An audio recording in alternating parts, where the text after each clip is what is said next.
Olá, quarto ano, vamos dar início à nossa aula de hoje. Então, ó, vocês aí em casa vão pegar o quê? O livro de história, que nós vamos, no livro de história 422, onde tem assim, a campanha abolicionista. Aí tem, durante mais de 300 anos, os escravos foram o quê? A principal mão de obra aqui no Brasil, né? Então, eles ocupavam várias coisas, como trabalhavam em fazendas, trabalhavam nas casas dos fazendeiros, né? As funções desses escravos era muita coisa. Então, quase todas as funções nas fazendas de cana-de-açúcar, no transporte de carga de pessoas, no serviço doméstico e urbano, era tudo feito por quem? Pelos escravos. As últimas décadas do governo de Dom Pedro II foram marcadas pela campanha abolicionista, composta de jornalistas, escritores, oficiais do exército e muitas outras pessoas conformadas com a escravidão. Mesmo nesse contexto abolicionista, muitos cafeicultores insistiram em manter o trabalho escravo. Para eles, perder escravo significava perder o quê? Dinheiro, né? Porque os escravos trabalhavam o quê? Em troca de comida, de dormida, não era? Por terem que pagar salário que aos trabalhadores que assumissem as funções de quem? Dos escravos. Porque se os escravos não trabalhavam, eles tinham que contratar outras pessoas e tinham que pagar salário. Mesmo em situação precária, os escravos lutavam para mudar a violenta condição na qual viviam. Como forma de resistência, destruiu os meios de produção e as propriedades dos senhores. Boicotaram também o trabalho. Fugiram e sempre que possível compravam a própria A própria liberdade. Então, tudo isso os escravos, né, faziam, não é? Então, eles queriam ser livre, né, para trabalhar para ele e não trabalhar para o quê? Para os barões, não é? Aí tem aqui, ó, tem uma imagem aqui. Essa imagem é o senhor dos escravos à esquerda briga com o escravo aqui, ó. Aqui, então, aqui os senhores estão atrás de quê? De trazer o escravo, não é? Mas, ó, tem uma pesquisazinha aqui, aí tem assim, ó, pesquise quem foi Luiz Gama e qual foi sua contribuição para a causa abolicionista. Isso no 1 da página 422. Aí lá do outro lado, falando também sobre o quê? Sobre a abolição, né? Sobre o fim de quê? Da escravidão. As leis pelo fim da escravidão, um dos fatores fundamentais para o fim da escravidão no Brasil foi o apoio recebido de quê? Da Inglaterra, que havia decretado a abolição de todas as suas colônias. O governo inglês acreditava que a substituição da mão de obra escrava, né, que eram os escravos que trabalhavam, por assalariado, aumentaria o quê? A comercialização do consumo de seus produtos industrializados. Aí tem em 1845, o parlamento inglês aprovou uma lei que autorizava o quê? A Marinha Britânica a capturar navios negreiros. Então, esses escravos, eles vinham nos navios negreiros para poder trabalhar aqui. Então, com esse decreto, a captura dos navios negreiros, dezenas de navios foram aprisionados a caminho de quê? A caminho daqui, do Brasil. Aos poucos, os abolicionistas foram pressionados ao governo a aprovar leis que promovessem o quê? Promovesse a libertação dos escravos. Aí aqui tem as leis, ó, o ano que foi cada lei. Ó, uma foi em 1850, que o nome da lei foi Lei Eusébio de Queiroz. E o que estabelecia? Proibiu o tráfico de pessoas escravizadas pelo Oceano Atlântico.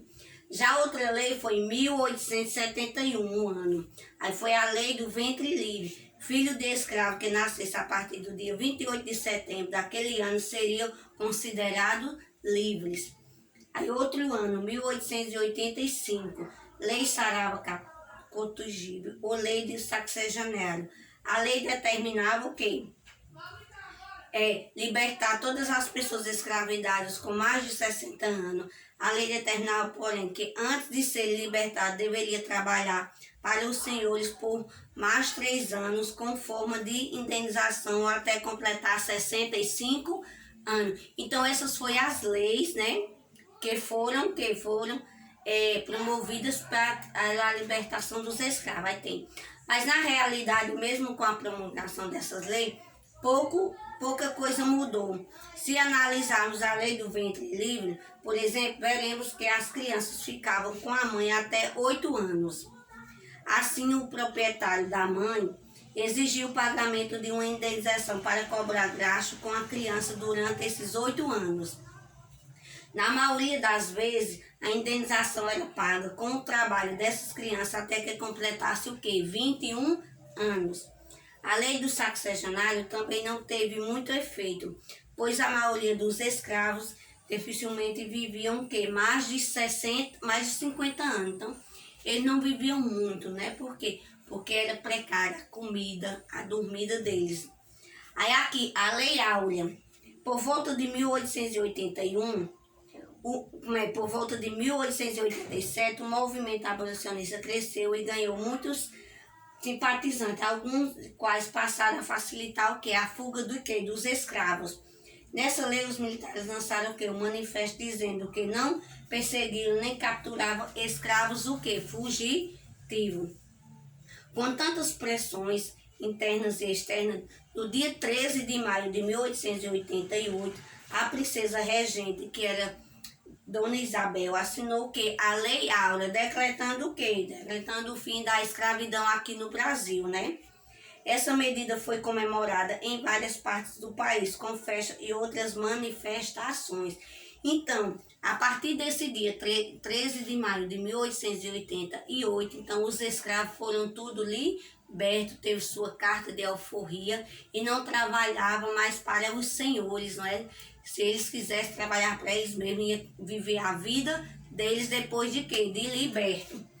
Aí aqui, ó, lá na tarefa, ainda tem um pouquinho do assunto, aí tem a tarefa. Aí, após a libertação, entretanto, os ex-escravos não foram inseridos na sociedade como pessoas assalariadas. Muitos não tinham para onde ir. A liberdade não garantiu aos recém-libertos uma vida melhor. De repente, eles estavam sem casa, sem comida, sem trabalho, sem terra para plantar. Enfim, tinha liberdade, mas não tinha igualdade. Então, aí, como eles estavam libertos, eles queriam ter o quê? Sua própria casa, sua própria plantação, mas eles não teve isso, não tinha condições de ter isso, não é? Aí na tarefa da página 424 tem assim: qual foi a lei que representou o primeiro passo doado em favor dos escravos? Aí o 2: que medida externa acelerou o processo de abolição da escravidão no Brasil? O 3: porque as primeiras leis em favor dos escravos não surtiram efeitos práticos. Aí aqui tem um gráfico, vocês vão observar esse gráfico para poder responder. Tem assim: observe o gráfico a seguir e responda. Como podemos aplicar a diminuição de número de escravos aumentando imigrantes apresentado no gráfico? Aí tem gráfico imigrantes no Brasil, aí tem o ano, não é? E cada total de escravos e imigrantes. Nesse período se refere ao quê? Ao auge de quê? Das campanhas abolicionistas e como promulgou o quê? O fim gradual de quê? Da escravidão. Então, isso foi nossa tarefa de história de hoje. Página 424 do livro de vocês. Daqui a pouco nós voltamos com português.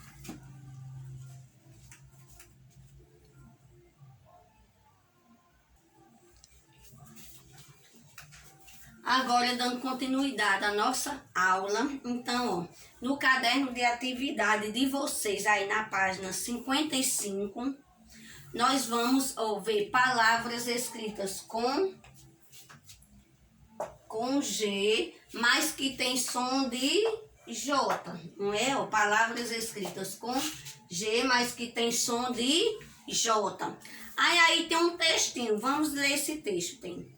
Já faz muito tempo desde que segui os passos da minha mãe pelo gelo e fiz minha primeira viagem. Eu nasci em janeiro com 25 centímetros e quase 1 quilo em uma toca feita por ela. Quando ficava assustada, subia nas costas da minha mãe para me proteger e aprendi o que era uma moça, um ganso na neve. Ela estava ali cuidando de mim o tempo todo, fosse qual fosse o perigo. Eu achava linda, querendo imitá-la. Escorregava no gelo, esse deserto branco, até sentir seus dedos gelados e ágeis me segurarem. Muitas vezes eu tentava me tornar invisível, mas ela sempre me achava e fazia um carinho com sua pata imensa e deixava fluir seu amor por mim. Quando estávamos cansados de nossos passeios pelo Ártico, ela construiu um refúgio e eu adormeci, escondido do caminho do vento. Os dias passavam, eu ainda parecia apenas um ponto branco na paisagem, mas tinha muito a aprender. Caçar, pescar, lutar, sobreviver, era mágico. Esse meu desejo de compreender as coisas e sonhar. Quando refleti sobre isso, posso dizer que minha força e inteligência vem da minha mãe. Ursulaina era assim que ela era chamada. Então, aqui, ó, se vocês perceberem, eu falei um monte de palavras que é escrita com o quê? Com G, que nem a palavra gelo. Gelo, também eu falei aí outra palavrinha, viagem.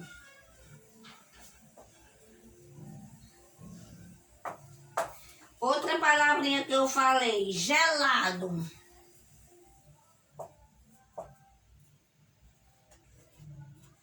Mágico.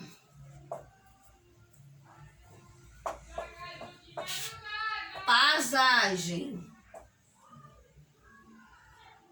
Então, todas essas palavras são escritas com G, mas elas têm um som de J. Viagem. É como se aqui no lugar do G tivesse o quê? Um J, não é?